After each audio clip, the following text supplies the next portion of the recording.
మన ఎంత క్యాడర్ ఉంటారు, క్యాడర్ ఉంటే మన ఎంత పదవి ఉంటుంది. ఆ ఇన్ఫ్లుయెన్స్ ఎట్లా ఉంటుంది? ఇప్పుడు మనం ఒక ఎంఆర్ఓతో పోతాం ఎగ్జాంపుల్, ఎంఆర్ఓతో మాట్లాడినంత శక్తి, కనీసం వీఆర్ఓతో మాట్లాడినంత శక్తి నీకు అతను మేనేజ్ చేసినంత ఇన్ఫ్లుయెన్స్ నీకు లేకపోతే నేర్చుకునే క్యాడర్ ఉన్నది, నువ్వు వేసిన తెల్లగా వేసుకున్నది అదే అర్థం కూడా ఉండదు.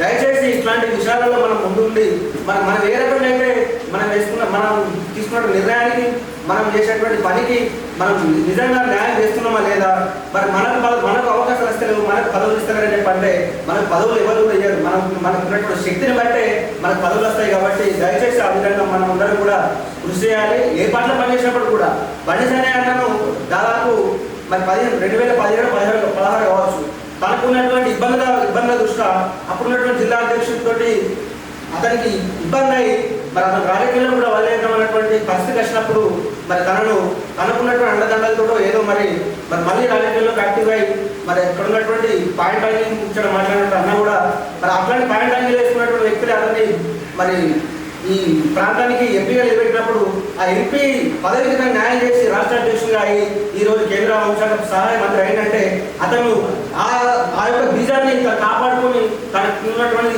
నాయకులకు లీడర్లను మరి కాపాడుకుంటున్నాడు. కాబట్టి ఈ రకంగా ముందుకు పోతా ఉన్నాడు. దయచేసి అట్లాంటి విషయాలలో కూడా మనం ముందుండాలి. మనకు క్యాడర్ ఇంపార్టెంట్, మనం ఎన్నుకున్నటువంటి క్యాడర్ మనం కాపాడుకుంటూ మనకు ఆర్థిక మూలాలను సమకూర్చుకుంటూ మనకు ముందుకు పోతేనే మనం లీడర్గా ఎదుగుతాం తప్ప కానీ ఎన్ని రోజులు మనం లీడర్స్ తిరిగినా కూడా మనకు పదవులు రావడానికి కూడా మనకు అవకాశం కూడా ఉండదు. దయచేసి అటువంటి విషయాలను మనం గమనించుకోవాలని కూడా కోరుతా ఉన్నాను. మరి 15 సంవత్సరాల క్రితం మన ప్రాంతానికి దొరల గడిలను బద్దలు కొట్టి ఎమ్మెల్యే అయినటువంటి ఆదిశనాలకు ఎట్లాంటి రాజకీయమైనటువంటి అనుభవం లేదు, రాజకీయ కుటుంబం కూడా కాదు. అతను ఇట్లాంటి విషయాలు తెలుసుకున్నాడు కాబట్టి ఈ రకంగా 27 సంవత్సరాలకే సింధుర్తి మండలంలో 1995లో జడ్పీటీసీ గెలిచి ఈరోజు మరి ప్రభుత్వంలో భాగస్వామ్యం